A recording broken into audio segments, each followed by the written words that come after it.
네, 시사인의 김은지 기자 모셨습니다. 어서 오세요. 네, 안녕하세요. 오마이뉴스의 곽우신 기자 모셨습니다. 어서 오세요. 네, 안녕하세요. 네, 이제 헌재 결론이 임박하긴 한 것 같습니다. 뭐 여야 지금 대선 주자들의 움직임이 좀 본격화되는 것 같죠? 한번 좀 정리 좀 한번 해볼까요? 네, 국민의힘으로 먼저 가겠습니다. 한동훈 견제가 이제 본격화되는 것 같습니다.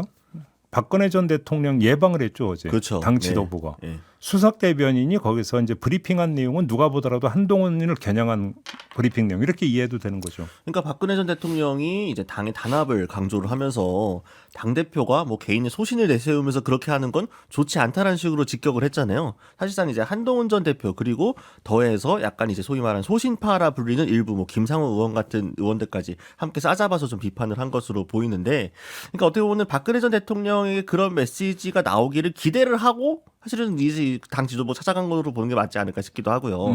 사실 뭐 지금 시국에서 갑자기 권성동 원내대표가 그 8년 전에 그걸 갑자기 반성했을 일도 만무하지 않습니까? 자기가 이제 뭐 아주 뭐 미안하다고 인간적인 사과를 하면서 8년 만에 만나서 들을 수 있는 말. 지금 워낙 보수 정치계가 원로라고 하는 사람도 없고 딱히 지금 말 들을 사람도 없으니까 탄핵당한 대통령한테 찾아가가지고 이 정국과 좀 연결해가지고 하려고 한 것 같은데, 사실상 나올 만한 뻔한 메시지였다. 그리고 그만큼 지금 어떻게 보면 친윤계가 한동훈을 너무 싫어한다, 이렇게 볼 수 있을 것 같습니다.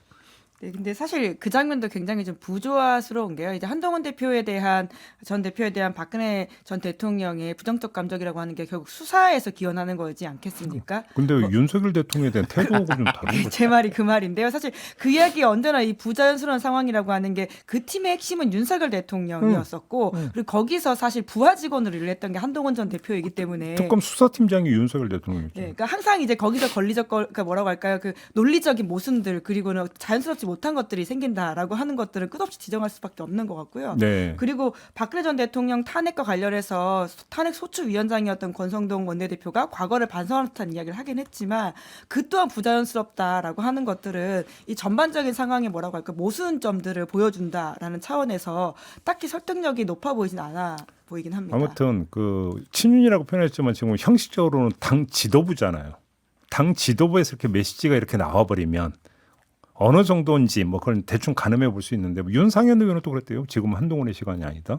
그죠? 네, 되게 싫어하는 거예요? 그 정도로 싫어하는 거예요? 그렇죠. 윤석열 의원 같은 경우 사실은 한동훈 전 대표가 책을 낸다는 얘기를 들은 순간부터 계속 뭐 SNS로도 그렇고 기자들 만날 때마다도 그렇고 계속해서 이제 한 전 대표를 견제하는 발언을 하고 있는 거고, 그러니까 그만큼 어떻게 보면은 소위 말하는 국민의힘 내에서 친윤 주류들이 장악하고 있는 상황에서 비상계엄에 반대하고 탄핵에 찬성한다고 하는 인물들 중에 그나마 가장 친윤계가 좀 뭐랄까요 견제할 수 있는, 그러니까 좀 저쪽이 구심점이 돼가지고 잘못하면은 좀 클 수도 있겠다라고 위기의식을 느끼는 존재가 한동훈 전 대표이기 때문에 그렇게까지 좀 싫어하는 게 아닌가. 사실 그때 이제 뭐 그 김옥균 프로젝트 때도 그렇고 살모사 관련 이야기가 나왔을 때도 그렇고 사실 다 연결되어 있는 거죠. 다시 한번 한동훈 전 대표에게 살모사 프레임을 씌워가지고 좀 가둬들려는 게 아닌가 싶긴 합니다. 아무튼 눈에 흙이 들어가기 전에는 한동훈은 안 된다 이거잖아요. 친윤은. 뭐 사실 이제 한동훈 전 대표로 대표되는 어떠한 모습, 세력에 대한 이야기일 거긴 할 텐데요. 아까 말씀하신 것처럼 윤상현 의원만이 아니라 한동훈 전 대표가 책을 냈을 때 가장 메시지를 열심히 냈던 사람들이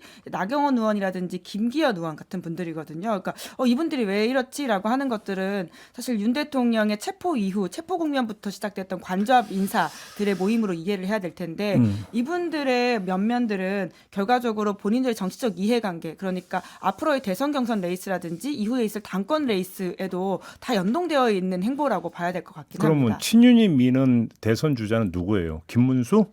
일단은 나경원? 모여있죠. 아니 근데 나경원 의원 같은 경우에는 사실은 대권보다는 당권에 관심이 있다, 혹은 차기 서울시장에 관심이 있다, 이런 식의 이야기가 그렇게 돌고 있어요? 그렇게 이야기가 돌고 있기 때문에 당장 본인이 뭐 대선 후보 경선 나온다고 해서 본인이 갑자기 각광받을 리는 없고, 왜냐하면은 나경원 의원 같은 경우에도 찐윤이라 보기에는 그분도 사실은 강제로 무릎 꿇림 당한 분이잖아요.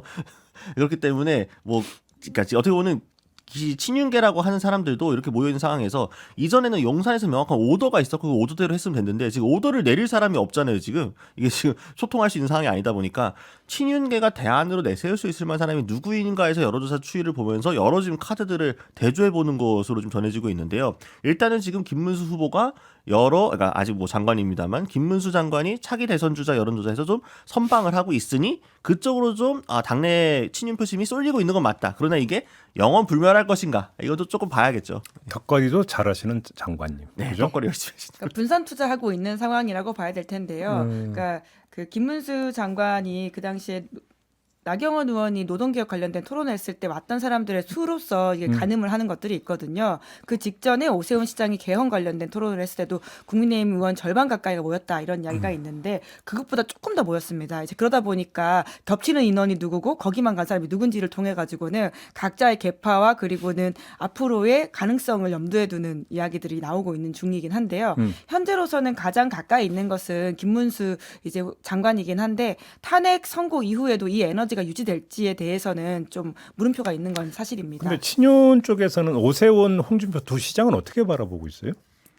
홍준표 시장 같은 경우에는 본인이 메시지를 좀 윤석열 대통령이 좀 좋아할 만한 거 많이 내고 있긴 하지만 뭐 호위무사 비슷하게 뭐 해왔잖아요. 그쵸. 사실 왔다 갔다 했다는 게 네, 핵심이죠. 또 한동훈 전 대표를 향해서도 굉장히 센 발언도 하고 있습니다만 홍 시장 캐릭터 다 아시잖아요. 홍 시장이 사실은 당내에서 개파가 있다고 하기도 어렵고 워낙 예전부터 구설도 많이 올랐고 했던 아니, 뭐 비호감 이미지가 커가지고 본인 입으로 독고다이라고 했어요. 네, 그러니까 친윤계는 홍준표 시장을 플랜 B나 C 정도로 생각하지 플랜 A로서 우리가 밀어줄 만한 후보다 이렇게 결코 보지 않고 있습니다. 그래서 오세훈 시장은 오세훈 시장 같은 경우에는 지금 이제 오세훈 시장이 사실은 친윤계 지원을 받고 싶어 하는 거죠. 그러니까 수도권 표심도 갖고 가고 싶은데 친윤계도 갖고 싶어 하니까 처음 이 내란 사태의 초반 메시지와 후반 메시지가 막 달라져가지고 오락가락하는 모습을 보이고 있잖아요. 이런 사실은 어떻게 보면은 양쪽으로도 확장성이 있는 건가라고 긍정적으로 볼 수도 있지만 나쁘게 보면은 양쪽으로도 다 거절당할 만한 이상한 포지션을 하고 있다고 보면 될 것 같습니다. 역시 친윤계도 오 시장을 그렇게 신뢰하고 있지는 않습니다. 아직은 그러니까 정리하면 친윤 쪽은 간 보는 단계다. 이렇게 정리하면 되는 거네요. 네, 그렇죠. 이제 왜냐면 아직 김문수 아버지 장관이 제사를 이렇게 지내는 모습이라고 하는 것이 강성 지지자들에게 굉장히 강한 반발감을 살 수 있는 상황이기 때문에 명확한 어떤 방향성을 가지기 좀 어려운 것으로 보이긴 합니다. 간 본다기보다는 기미하는 단계다. 그렇죠? 뭐 혹시 압니까? 또 정광훈 목사 같은 분들이 딱 찍어주면 그 사람으로 몰려갈지.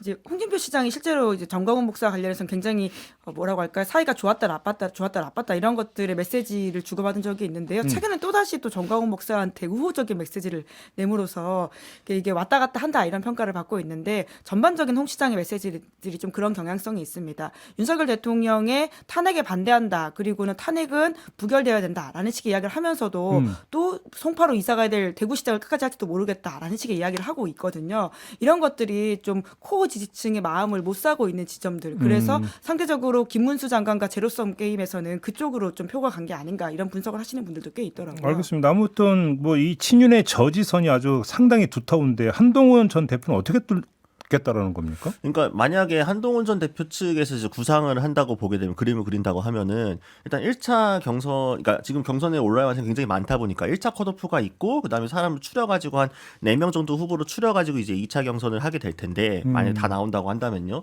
그럼 지금 거론되는 사람들 중에서 1차 컷오프를 통과할 만한 사람이 누가 있느냐라고 뽑아보게 되면은 김문수 장관, 홍준표 시장, 그다음에 이제 오세훈 시장 그리고 한동훈 전 대표. 라고 정리가 된다고 한다면 결국 아까 말씀드린 것처럼 비상계엄에 명확하게 반대 입장을 표명을 하고 탄핵에 그래도 찬성 표결에 앞장섰다고 했던 한동훈 전 대표 쪽으로의 표심이 쏠리는 반면 나머지 셋은 같은 파일을 나눠 먹을 것이다. 이렇게 되면 해볼 만하다. 분산된다. 네, 표가 분산된다. 저쪽은 분산된다. 네, 그런 구상이면 돌파할 수 있다. 그래요? 이런 그림들 뭐 사실 모두가 맞기 전까지는 그럴듯한 계획을 가지고 있죠. 네. 그래요. 근데 한동훈 전 대표는 지금 그 책에서 계엄 옹호하는 사람과 명태균과 연루되어 있는 사람들을 한데 엮었잖아요. 왜 엮었을까요? 어떻게 해석을 하세요? 뭐 여러 가지 해석이 나올 수 있는 상황인 것 같은데요. 물론 지금 이제 한동훈 전 대표 같은 경우에 명태균 특검법에 반대한다 이렇게 이야기를 하고 있긴 합니다. 네. 이제 그럼에도 불구하고 본인이 생각했을 때의 어떤 앞으로의 뭐라고 지지 기반을 염두에 둔다면 굉장히 좀 의미 있는 뭐 본인으로서는 의미 있는 이야기라고 볼 수 있을 것 같은데요. 명태균 씨와 관련해서 연루 의혹이 있다라고 특히나 지금 현재 검찰이 중앙지검으로 사건을 가져온 이후에 속도를 내고 있는 쪽은 오세훈 시장과 홍준표 시장 쪽으로 알고 있습니다. 이제 그러다 보니 그렇게 상황이 굴러갈 경우에 본인이 이제 김문수 장관과 1대1 구도를 만들 수 있다라고 생각하는 지점들이 꽤 있어 보이는데요. 물론 이것도 다 아까 곽우신 기자가 이야기했지만 이제 열어봐야지 알 수 있는 상황인 것이죠. 근데 조금 전에 여태영 변호사하고 인터뷰했는데 이제 이틀 조사 볼 때 계속 여태영 변호사가 입회했었거든요. 그래서 그 혹시 좀 이게 특화해갖고 집중적으로 이제 물어보더니 했더니 아니라던데요. 그냥 그동안 쫙 그 명태균 씨 이제 조사한 거 있잖아요. 창원에서 그 쭉 재확인하는 과정이었다고 하던데요. 근데 이번 주에 이제 강혜경 씨와 또 그리고 김태열 소장을 부를 계획이기 때문에 네. 아마 방향이 그쪽으로 좀 가 있는 게 아니냐 이런 해석들이 나오고 있긴 합니다. 근데 과연 어쨌든 지금 명태균 씨 관련한 이 리스크라고 하는 것들은 한동훈 전 대표가 지금 국민의힘 경선 주자장에 갖고 있는 몇 안 되는 비교 우위 중에 하나입니다. 나는 명태균으로부터 자유롭다. 그렇기 때문에 이 이슈는 이 창원지검과 지금 앞서 서울로 넘어와서 수사가 될 것도 당연히 연관이 되어 있겠지만 경선판이 가열되고 TV 토론하고 하면 할수록 계속 이슈 전면에 올라올 수밖에 없습니다. 세상 일을 누가 알겠어요. 네. 그렇지 않나요? 뭐 하루가 다르게 뭐가 달라지는 세상이. 한국 정치는 너무 다이나믹해서 뭐 예측을 한다고 맞는 경우가 잘 없기 때문에. 네. 아무튼 그러면 지금 반계엄 비명연합이 구축이 될 수 있다고 보세요. 여기서 비명은 비명태균입니다. 네. 그리고 사실 지금 언급되는 게 이제 뭐 유승민 전 의원이라든가 안철수 의원이라든가 그리고 이제 한동훈 전 대표까지 해가지고 혹시 이렇게 묶여서 연대를 해볼 수 있지 않겠느냐라는 그림이 언론을 통해서도 몇 번 좀 보도가 된 것도 있고 여의도에서는 얘기는 나오고 있거든요. 근데 사실 안철수 캠프 대 최진석 그 위원장하고 명태균 씨도 소통했었잖아요. 그렇죠. 근데 안철수 의원 같은 경우, 그러니까 지금 이슈의 중심에서 보도 나오는 사람들을 보게 되면 사실 안철수는 지금 약간씩 비껴가 있어가지고 나중에 또 뭐가 나올지 모르겠습니다만 지금 여기서 약간 이렇게 틀어져 있는 거지. 명태균이랑 열차가 막 오는데 지금 앞에 치일 만한 사람들이 대기를 타고 있는데 말이죠, 정면으로. 그러니까 지금 요 상황에서 만약에 셋이 연대를 하게 된다고 한다면 그게 나름 효과를 발휘하겠느냐와는 별개로 실질적으로 지금 물밑에서 뭔가 이야기가 오가고 있는 단계는 아니거든요. 근데 다만 아까도 말씀드린 것처럼 한동훈 전 대표가 이거 단독으로 돌파할 가능성이 약하다고 생각이 되고 다른 주자들 간에 역시나 마치 저쪽이 분산되는 것처럼 이쪽도 보수 진영 내에서 파일을 갈라먹고 있다고 생각이 든다면 뭐 정치는 생물이기 때문에 실제로 구체화될 가능성도 있긴 제가 볼 있는 때는 거죠. 뭐 유승민 전 의원이 어디 인터뷰 나가서 뭐 한동훈 전 대표의 연합 뭐 가능성은 열렸다 이런 식으로 얘기를 해서 뉴스화된 거 봤는데 그건 그 떡으로 쌀로 떡 만드는 겁니다. 식의 발언 같던데 제가 볼 때는. 사실은 그잖아요? 키는 한동훈 전 대표가 쥐고 있는 겁니다. 그러니까 그 연합 가능성 예를 들어서 안철수 의원과 한동훈 전 대표가 연합할 수 있을까요? 예를 들어서 연합이라고 하는 게 결국은 단일화밖에 없는 거잖아요. 그렇죠. 경선 국면에서는. 뭐 우리가 DJP 연합이라고 하는 뭐 네. 상상도 못했던 것들을 겪었기 때문에 뭐 정치에서는 안 일어나는 일은 없다라고 봐야 될 것 같긴 합니다. 그러니까 하긴 뭐 안철수 의원은 단일화 많이 하긴 했네요. 그렇죠. 워낙 철수의 달인이시기 때문에. 네. 그것도 그렇고 보수의 어떤 뭐라고 할까 재조합 혹은 뭐 개혁을 위해서는 말씀하신 반개혁 그리고 명태균 노선이라고 하는 게 의미는 분명히 있어 보이거든요. 어떤 정치공학을 떠나서 지금 극우 세력에 준동하고 그 극우 세력이 보수 전체를 먹음으로써 우리 사회에 끼치는 해악이라고 생각을 한다면 사실 한동훈이라는 개인의 호호나 유승민 안철수라고 하는 사람의 개인의 호호를 떠나서 그러한 연합이 생긴다면 나름 의미는 있을 것이다. 하지만 그 가능성에 대해서는 뭐 아직은 좀 열어두고 봐야 되는 상황인 것 같긴 합니다. 그러니까요. 그러니까 지금 뭐 두 분의 이야기 속에서 자연스럽게 이야기가 이제 흘러나가다 보니까 지금 구도가 그렇게 되잖아요. 한쪽에 친윤이 있고 한쪽에 한동훈이 있고. 그럼 이 구도라는 거잖아요. 지금 뭐 얘기 자연스럽게 지금 그렇게 이제 귀착이 되잖아요. 근데 저는 거기서 궁금한 게 반계엄까지는 제가 이해를 하겠어요. 제가 본방에서 여러 번 그 얘기를 했는데 내란죄 적용에 대해서 한동훈 전 대표가 뭐라고 할까요? 아니 그 헌재 끝나면 그 다음부터는 이제 그 법원이거든요. 내란죄냐 이거 다툴 거 아닙니까? 제가 며칠 전에 신주호 전 전략개혁부총장하고 해서 그 질문을 했거든요. 답변을 피해가던데요. 지금 한동훈 전 대표가 지금 이제 그 정치 그러면- 복귀를 하고 나서도 메시지를 보게 되면은 그런 민감한 당내 현안에 대해서는 명확하게 얘기를 하지 않고 보통 이제 이재명 대표를 타겟팅을 해가지고 좀 이제 반 이재명 프레임을 강화를 한다라든가 그 다음에 오히려 지금 뭐 본인이 당대표 물러나기 전까지만 하더라도 부정선거 음모론이나 이런 어떤 극우 태극기 집회에 굉장히 거리를 두는 모습이었지만 실질적으로 뭐 얼마 최근에 이제 TV조선 인터뷰에서도 그렇고 얘기하는 것들 보게 되면 오히려 이제 그분을 좀 껴안고 가려는 포용적인 자세들을 좀 보이고 있는 상황이거든요. 그 말은 뭐냐면은 결국 지금 한동훈 전 대표도 지지율이 급하고 당내 경선에서 본인이 통과될 가능성을 최대한 끌어모아야 한다 보니까 이전까지 얘기했던 기조가 약간 흐려지고 일단 경선 통과용 약간 어떻게 보면 내수용으로 메시지가 지금 바뀐 거죠. 아마 본인은 본선에 올라가고 나면 다시 이제 수출형으로 바뀌면 된다라고 생각할지 모르겠습니다만 어차피 이게 다 기록이 남는 거기 때문에 과연 이렇게 양쪽을 다 안고 가겠다는 전략 오세훈 시장도 비슷한 건데 먹힐지는 잘 모르겠습니다. 아니 그러니까 개헌 반대 탄핵 찬성까지를 좋아요. 그러면 내란죄는 찬성 반대 이렇게 물어보면 어떻게 할 거냐. 여기서 이제 스텝이 꼬여버릴 가능성이 있다는 것이죠. 그게 전형적으로 최상병 특검법이라고 하든지 김건희 특검법에 대해서 한동훈 전 대표가 했던 행보와 맞닿았을 겁니다. 그러니까 애매하게 법리 논쟁을 하면서 피해가는 방식으로 자기 이야기를 하지 않는 것인데요.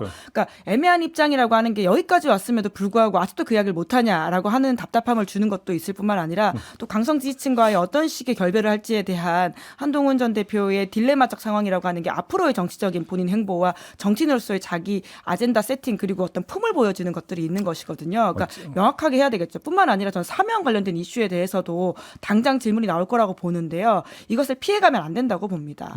근데 제가 볼 때는 한동훈 전 대표나 그 측근 그룹이 지금 계획이 있는지 솔직히 저는 물음표라고 보는 게 일단 탄핵부터 보고 그리고 나서 탄핵 결정이 나오면 그때 여론이 어떻게 흘러가는지 보고 그 다음에 정해도 늦지 않습니다. 이런 스탠스일 가능성이 오히려 더 높은 거 아닌가요? 그러니까 거기에 대표적인 모습이 김상욱 의원을 단체 방에서 쫓아낸 장면이지 않습니까? 그러니까요. 사실 광주에 가서 탄핵 반대 집회하는 것에 대한 사과를 한다라고 하는 것은 아주 의미 있는 행보이고 개혁 보수의 연장선에서도 그것은 전체 파일을 키우는 데 의미가 있음에도 불구하고 그걸 하는 김상욱 의원을 감싸거나 혹은 뭐 이렇게 같이 행동하지도 못할 망정 아예 이렇게 내치는 모습을 보였다라고 하는 것이 적절하냐에 있어서는 앞으로의 한동훈 전 대표 혹은 한동훈 전 대표로 대표되는 그 세력들의 행보를 좀 가늠하게 하는 것이죠. 그래 놓고 나서 페이스북 댓글로는 굉장히 좀 뭔가 우호적인 쪽도 소통을 하더라고요. 그래서 그런 거 보게 되면은 대체 기조가 뭐냐, 한동훈 전 대표가 추구한 정치가 뭐냐에 대해서 물음표가 남을 수밖에 없는 거죠. 네. 알겠습니다. 국민의힘은 좀 짚어봤고 민주당으로 가보죠. 민주당은 그냥 온리 일강 아닌가요? 지금 그렇죠. 지지율 나오는 네, 거 보면 네. 그렇죠. 그러니까 이재명 대표밖에 없는 거잖아요. 근데 결국은 물론 풀어야 뭐 되는 다른 것은 후보들이 아쉬운 마음을 가질 수 있으니까 약으로 있죠. 그러니까 이재명 대 다른 주자라고 하는 것들을 짚을 게 아니라 이재명 대표에게 닥쳐 있는 과제, 사법 리스크를 어떻게 뚫을 것이냐. 이게 일단 먼저 점검이 돼야 되는 거 아닙니까? 3월 26일이잖아요. 지금 2심 네, 선고일. 2심 선고 공직선거법 관련입니다. 자, 지금 뭐 선고 결과가 나와봐야 되겠습니다만 어떻게 뚫을 수 있을까요? 근데 저는 이게 자꾸 이재명 대표의 2심 선고가 사법 리스크가 될 거라고 얘기하는 것 자체도 약간 일종의 프레임 같다는 생각이 드는데 예를 들어 복귀를 해봤을 때 이재명 대표한테 이게 유죄가 나온다고 해서 당장 대법원 선고까지 이게 그러니까 대선까지 대법원 선고가 나올 가능성은 현저히 낮은 편이고 이게 나온다고 해서 좀 지지층이 흔들리거나 와야 될 거냐라고 보게 되면은 오히려 지금 어떻게 보면 이재명 대표가 좀 잘못된 검찰의 기소의 피해자다 이런 식으로 또 인식이 또 지지자들은 강하게 하고 있기 때문에 아니, 근데 국힘에서는 엄청 그 프레임을 이제 가동을 하겠죠. 그렇죠. 그러니까 왜냐하면 국힘은 그것 말고도 할 말이 없으니까 사실은. 그러니까 국힘은 전형적으로 지금 자생으로서 뭔가 극복할 수 있는 정당이 아니라 이재명이 무너져야 돼. 이재명이 뭔가 깎아내려줘야 돼. 그것만으로 반사이익으로 좀 살아남아야 되는 상황이다 보니까 예. 이재명 대표 사법 리스크를 최대한 부각을 하려는 모양새고 물론 이재명 대표가 이번에도 뭐 이제 그 피선거권 박탈령이 나오게 되고 제 판결문에서도 명확하게 그런 사실관계들이 엄정하게 나오게 된다고 한다면 정치적 데미지가 있긴 있겠습니다만 문제는 지금 이재명 대표한테 모여있는 지지층들이 이재명 대표를 왜 지지하냐. 사법 리스크가 뭐 불거진다고 해서 이분들이 뭐 약간 지지를 처리할 거냐. 그런 상황은 아니라는 거죠, 기본적으로. 그렇기 때문에 저는 이 사법 리스크 자체가 조금 약간 이제 리스크라고 불리는 게 약간 좀 모호하다는 싶은 생각이 좀 들긴 합니다. 이게. 그러니까 그래서 이제 그 유죄 판단 유죄가 된다더라도 리스크는 안 될 거다. 네, 당장 대선까지는. 예. 그러니까 이미 지지율에 반영되어 있는 바라고 봐야 된다라고. 그 얘기는 네. 표현을 이렇게 바꿀 수도 있겠네요. 그래도 그러니까 대선 출마한다 그 얘기잖아요. 아, 그렇죠. 그거야 어찌 보면 너무나 기정사실로 봐야 되는 거 아닌가요? 네, 이재명 대표가 100분 토론에서 나와서 명확하게 이야기하지 않았습니까? 본인의 이제 대통령이 되고 난 이후에도 이 소추에 대한 개념을 어떻게 볼 것인지에 대한 좀 논쟁이 있다라고 하니까 본인은 이제 멈춘다라는 식의 이야기를 했기 때문에 네. 그것까지 염두에 두고 2심 결과가 무엇이 나오든지 간에 대선 도전을 한다라고 이해할 필요가 있을 것 같고요. 이제 그렇기 때문에 이재명 대표의 사실은 지금 재판이라고 하는 게 공직선거법만이 아니라 다양한 재판들이 남아 있습니다. 증거인멸 교사가 1심에서 무죄가 나오긴 했지만 2심은 또 어떻게 될지도 모르는 상황이고요. 그렇죠. 이제 그래서 이 상황을 모르는 유권자는 이제 대한민국에 없다. 그렇게 따지면 이 부분들은 대부분 반영돼 있다라고 봐야 될 것 같습니다. 그렇죠. 변수는 아니죠. 예. 예. 그래서 아마 가구신 기자가 리스크라고 하는 차원에 대한 문제 제기를 하는 것 같은데요. 사실 그게 본인이 어떻게 뚫느냐 마냐의 문제는 아니거든요. 왜냐하면 사법부의 판단만 남아 있는 것이기 때문에 그렇죠. 재판을 열심히 받고 거기에 승복을 한다. 이것 말고는 없는 상황으로 보이는데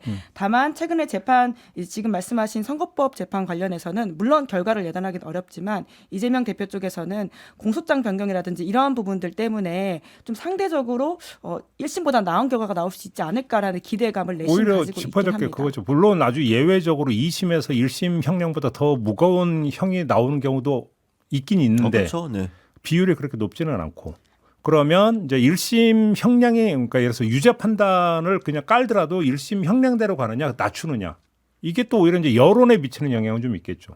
그런 점에서 맞습니다. 그렇게 봐야 되는 거 아니겠습니까? 네, 그렇기 때문에 사실 이재명 대표를 극복해야 된다, 이재명 대표를 넘어서야 된다라고 이야기하는 게 여권 주자가 됐든 같은 야권 내 주자가 됐든 사법 리스크만 부각하는 거로는 중도층의 마음을 잡을 수 있는 게 아니고 오히려 뭔가 왜 이재명의 대안이 필요한가, 내가 이재명보다 무엇이 나은가를 증명해내고 설파를 해야만 중도층들이 돌아볼 수 있게 되는 거겠죠. 그럼 비명 주자들 움직이면 어때요 지금?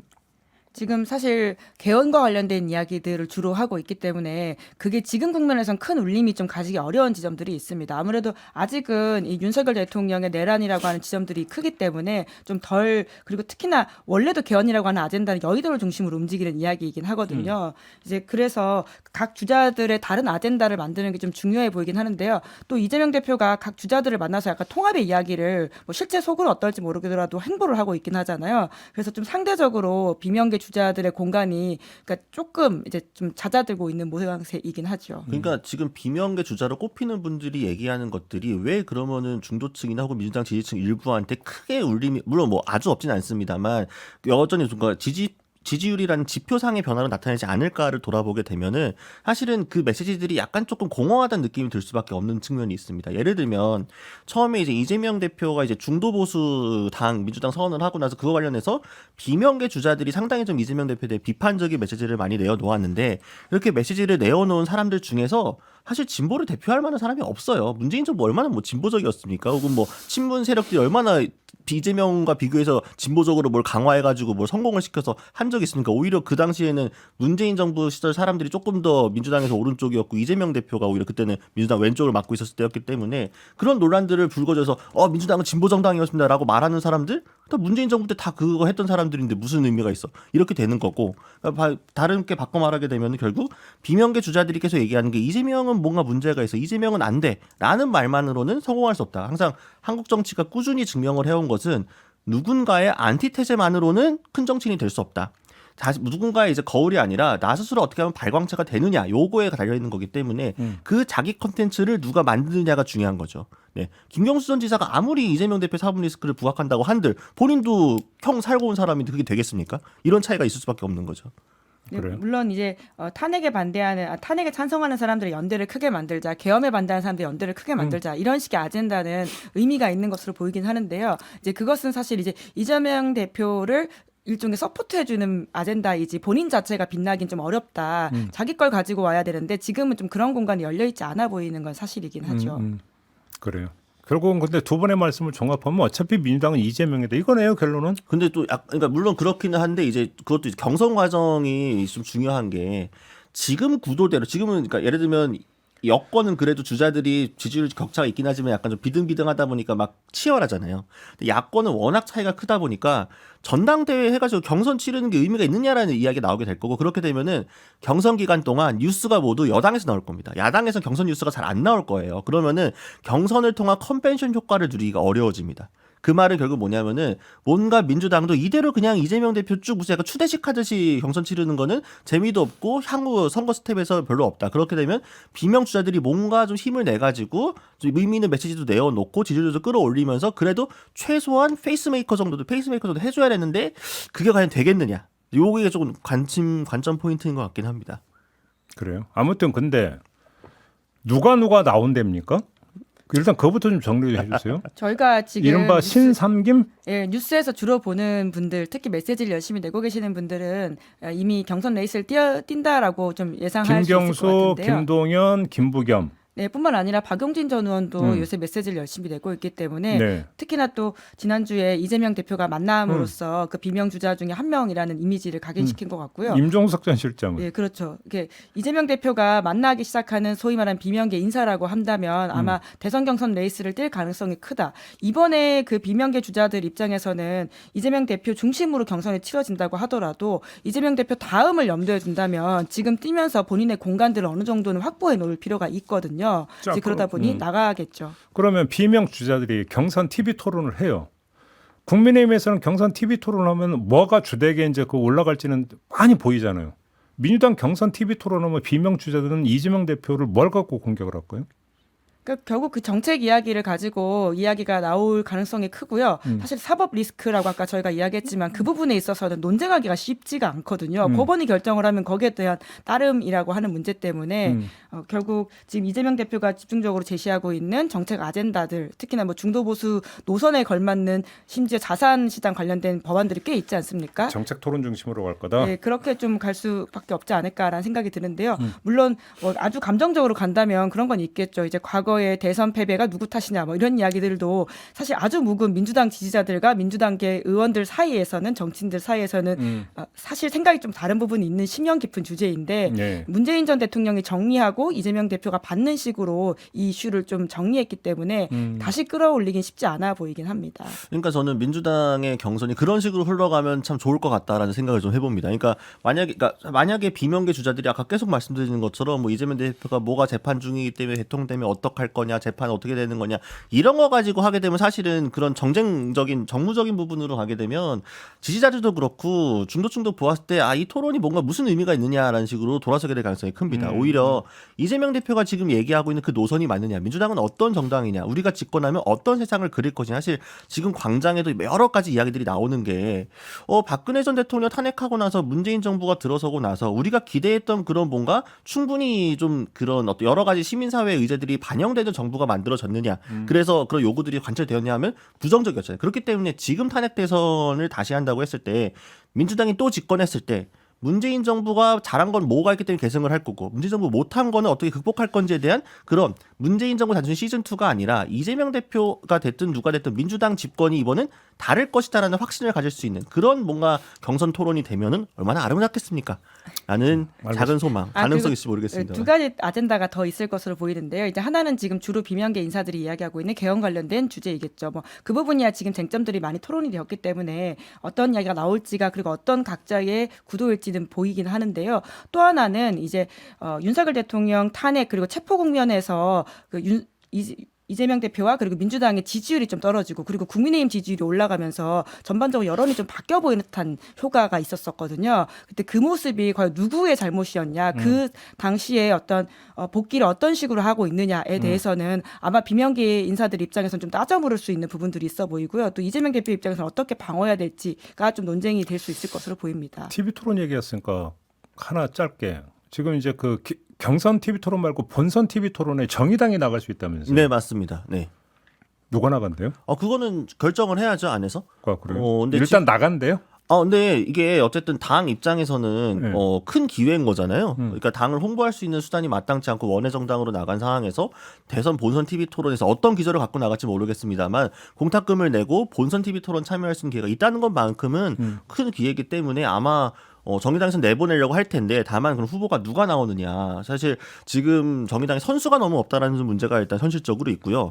뭐 권영국 대표가 물론 이제 그 노동 변호사로서 굉장히 훌륭하신 분이지만 TV 토론에서 뭔가 본인의 정견을 발표를 하고 이제 좀 사람들을 끌어모을 만한 캐릭터인지가 약간 물음표가 있을 수 있고 또 장영원은 나이가 안 됩니다. 전 의원은. 그런가요? 장영원은 아예 나이가 안 되기 때문에 아예 못 나오는 것도 있고 그리고 김준우 전 대표 같은 경우에는 어쨌든 본인이 이제 그 정치 일선으로 가는 거 굉장히 부담스러워할 부분이고 하다 보니까 이 부분이 좀 고민이기 때문에 뭐 여러 가지 구상을 할 겁니다만 아마도 근데 후보를 내긴 낼 겁니다. 그래서 지금 특히나 민주당이 중도 보수 선언을 한 입장에서 진보 쪽 목소리가 많이 비어 있는 상황이기 때문에 여기를 어떻게 공간을 채우느냐.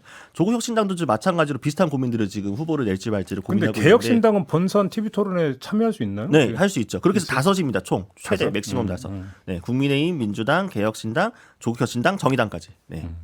진보당은 아니고? 네, 진보당은 안 됩니다. 그래서 만약에 정의당이 진보당이나 다른 진보 정당들과 함께 연대해가지고 뭔가 해볼 만한 구상도 가능은 한데 만약 내부적으로 했는데 진보당 후보가 된다. 그러면은 본선 TV 토론에 못 나가는 거죠. 그러니까 이 군소 후보들끼리 따로 하는 TV 토론 있잖아요. 거기만 나갈 수 있는 상황이라서 그것도 조금 딜레마긴 합니다.